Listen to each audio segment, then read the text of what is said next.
What is going on, Crimson Tide fans? You're watching the Alabama Football Report by Chat Sports. Coming up on today's show, we're going to be talking some coaching rumors. It's now the end of the season, so there's possibly some opportunities for coaches on this staff to go and take other jobs elsewhere.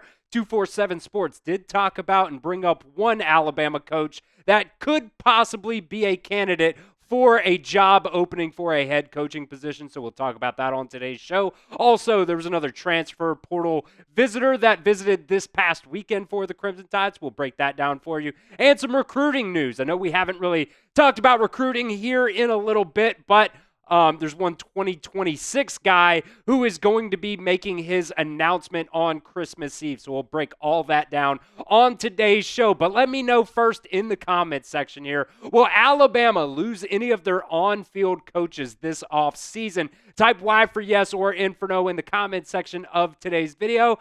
I think there's a chance, there's always a chance that you could lose some coaches in the offseason, right? So let me know what you guys think in the comment section of today's video.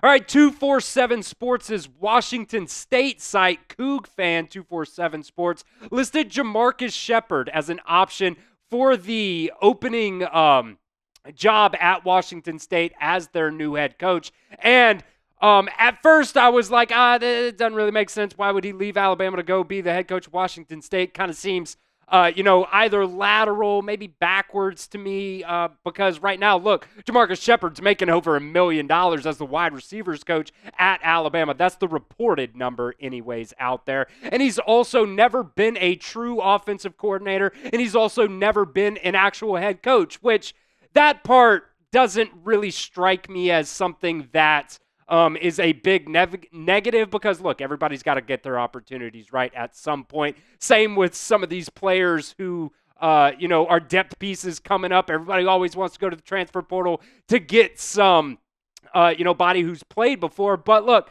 you got to get your shot, at some point, right? So, look, it does make a little bit of sense, though. Look, he's last couple jobs here for JaMarcus Shephard was at Western Kentucky. From 2011 to 2015, had a multitude of different, positions there, and then was actually offered the offensive coordinator job at Western Kentucky when there were some coaching changes there, but ended up turning that down to take a job as the wide receivers coach at Washington State under Mike Leach in 2016.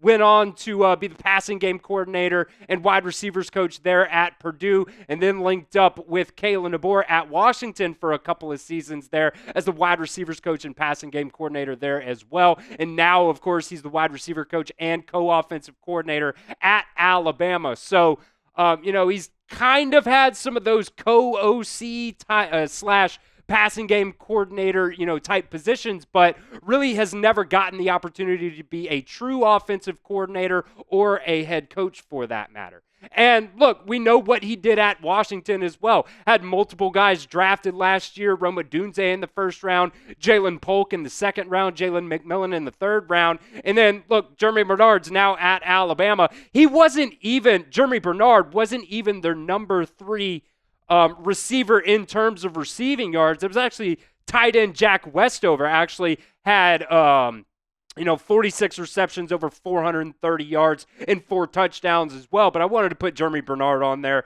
just because he's a true wide receiver. And you see what he did at Washington, and this year you didn't really get the same type of results. But look, you got Ryan Williams. He's a freshman.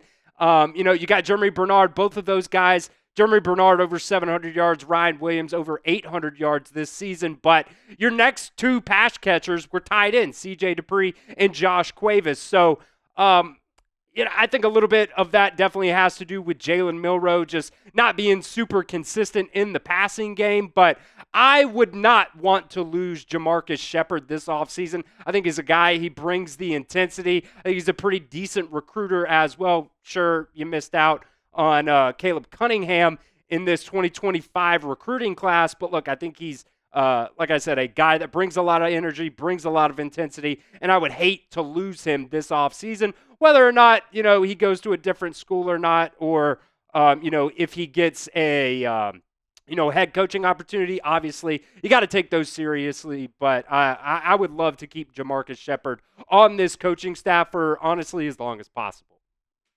So get down there in the comments section at the pinned comment of today's video and let me know what you guys think here. Will Coach Shep be at Alabama next season? Type S if you think he'll stay for an extra season or even more than that. Or type L if you think he leaves in the offseason to take another job elsewhere. Like I said, it's the pinned comment of today's video. That ad's going to come here on YouTube, most likely. Totally fine. You could ignore it. Get down there to the pinned comment and let me know what you guys think.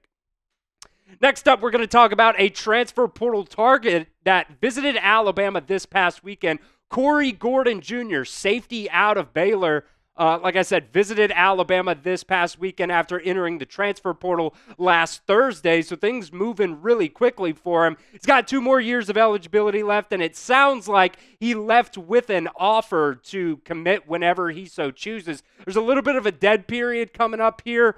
So probably going to wait until after that. Might also take a couple extra visits. But look, this is another guy that, has played a little bit so far at the collegiate level. And at the end of the day can offer, I think, probably another depth piece at that safety position. I think you're going to have Bray Hubbard, Keon Sabb back there anchoring that safety position as starters. But never hurts to add some depth, right? So, we're going to talk about him a little bit more on the back half of today's show. But first, want to give a shout out to our sponsor today, Prize Picks. Prize Picks is the best place to get real money sports action. With over 10 million members and billions of dollars in awarded winnings, Prize Picks has made daily fantasy sports accessible to all. Super easy to play. You just pick more or less on at least 2 players for a shot to win up to 1,000 times your cash. Run your game all season long on Prize Picks. It's America's #1 daily fantasy sports app. Make your holidays bigger and brighter with Prize Picks. It's the best place to get real money action while watching your favorite sports. Join now because this holiday season, Prize Picks is giving away 2 free picks in December, and they're giving away $30+ million in rewards during Picksmas. This is what we got lined up for tonight's slate of games. We got the less than on Jordan Love passing yards, got the less than on Spencer Rattler passing yards, and what the heck, also went with Blake Grupe. Got to get just 1 field goal in this game for the Saints tonight. You can go with a flex play. That's what we did here on this Prize Pick slate. You can get, or you don't have to get every single one of your picks right. You can get one wrong and still come out on top, or you can choose the power play. You got to get every single one of your picks right, and you can come away with, some pretty solid rewards if you get all of those picks right. So download the app today and use promo code CLNS to get $50 instantly after you play your first $5 lineup. One more time for you guys, download the Prize Picks app today and use promo code CLNS to get $50 instantly when you play your first $5 lineup. You don't even need to win to get the $50 bonus. It is just guaranteed. That link is in the comment section and the description of today's video. It's Prize Picks. Run your game.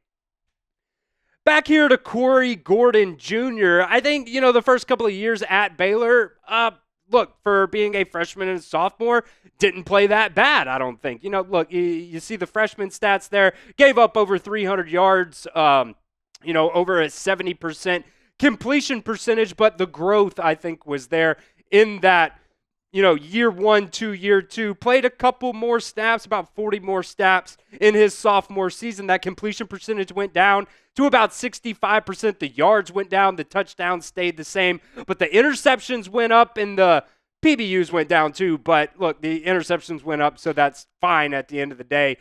64 tackles over his first 2 seasons as well. So another guy that could be pretty solid, I think, in some run support. The only thing that's a little bit confusing to me is I feel kind of like you're pretty solid at that safety position right now.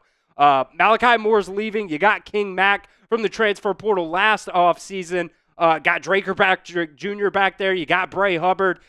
Cam Howard, Keon Sabb is going to be coming back for next season as well. Zay Mincy has worked at that safety position as well. So maybe he's a guy that can also play the Husky position, just you have seen this year how Kane Womack and this defensive coaching staff really like to move guys around and try them out at a lot of different spots. But you also got another guy, Ivan Taylor, coming in this 2025 class. So, look, I don't necessarily think you need another safety here. Maybe I would like another corner would be kind of nice, but look, you get what you can take, right? And at the end of the day, depth is key because the transfer portal a lot of times takes away a lot of your depth. So if this coaching staff feels like we need another safety, I guess I'm fine with it.